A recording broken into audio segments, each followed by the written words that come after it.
the number one way that we can reduce training waste and make our L&D efforts more efficient is by not creating training. This is efficient for us and it's efficient for the learners if we find that training itself is not actually going to be the solution that leads to the results we're looking for. Now, saying no can be difficult. So I'm going to share a resource here, or a tool, kind of a process, kind of a flow chart that we can use, and this can be helpful. Now, this is a model, right? So all models are wrong. Some models are useful. I find this useful. It won't always be correct. However, if we can start to ask ourselves a series of yes or no questions, we can get to the idea of should we develop training, or are there other things that we can put in place that will save us time and it will save everybody who needs to learn this time? And so I'm going to go ahead and just kind of start with these questions, right? So the first question when it comes to training, right? We need training that we might want to be thinking about is, well, is there a performance gap, right?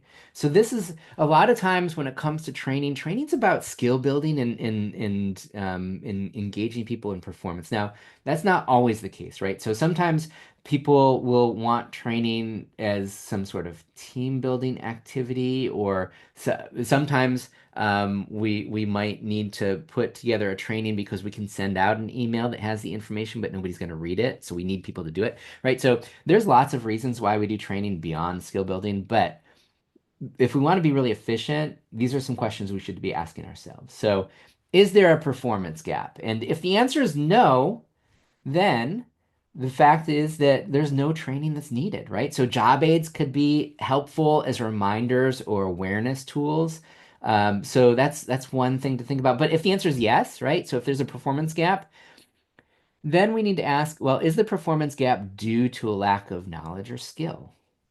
If the answer is no, then training's not going to help this, right? So if it's not just about knowledge or skill, we might need to do something else. So it could be coaching, could be feedback, could be tools, job aids, incentives, motivation strategies, lots of other thoughts.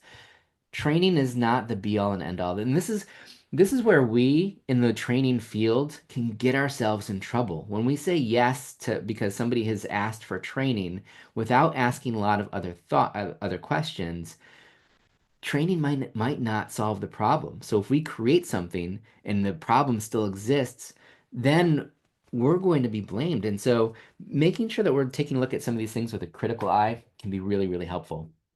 Right. So if the performance gap is due to a lack of knowledge or skill, then what we want to do is say, okay, well, is the task performed frequently?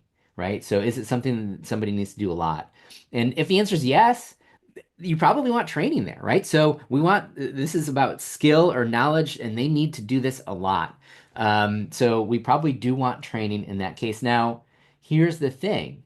If the answer is no, maybe we need to ask a few other questions. And so if it's not performed frequently, if it's something about knowledge or skill, but it's not performed frequently, um, well, is there a high risk if the performance is done incorrectly? Because if things aren't you if people aren't doing things frequently, if you don't use it, you'll lose it, right? People will forget. Even if you send people to training and then they don't use it for 3 months, what do we do about that? So if it's a high risk, right? If there could be big problems, even though they don't do it a lot, but they're going to need to know how to do this. We need robust training, and we probably need some other things. So we probably need some practice, some reinforcement between when they've been trained and when they actually have to use it. So if there's other things that we can do to help people in that high risk area. Now, if the risk isn't very high, then we need to ask ourselves, well, can it be supported with a reference tool or a job aid when they need to do it, right? And so if the answer is no, then maybe we do want to consider some training combined with a reference tool. If the answer is yes, here, this is where we do the job aid, right? Or other informal support. It can be a better alternative, right? So these are just some questions to be able to ask ourselves. And thank you, Aaron, for putting this flowchart into the chat as well. So I want to go back to our original situation when people were saying yes or no, and there was about 60% of people said yes to this situation, right? We would create training for the expense reporting. So let's kind of put this situation through that flow chart. So let's take a look at that situation. Is there a performance gap? There is, right? So employees, they don't know how to use the system. So there is a problem here. So let's go on to the next thing.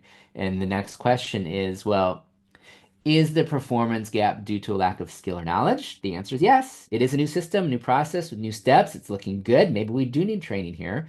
Is the task performed frequently? The answer here is generally it's not. Most employees might submit reports maybe 1 or 2 times a month. If they have to submit, a lot of people don't necessarily travel or need expenses reimbursed. And so some people will need it. A lot of people won't. So let's take a look at the next question. Is there a high risk if the performance is done incorrectly? And the answer to this is no. The worst case scenario might be that the person just doesn't get reimbursed as quickly as they could have. But there's not a legal thing that's going on. It's not compliance related. It's not customer sales. It's not revenue generating. It's not safety issue. So can the task be supported with a reference tool or a job aid in the moment of need? The answer here is probably yes. So when we think about this situation, now again, there's lots of reasons why we might actually say yes if the HR manager came to us and said we need to build this out. Um, and this would be an opportunity to actually go through and ask some questions, which was the inclination when I actually put this scenario up in the first place. We had some questions floating around in the chat, and I was like, no, I'm not answering questions right now. Just yes or no, would you create it, right?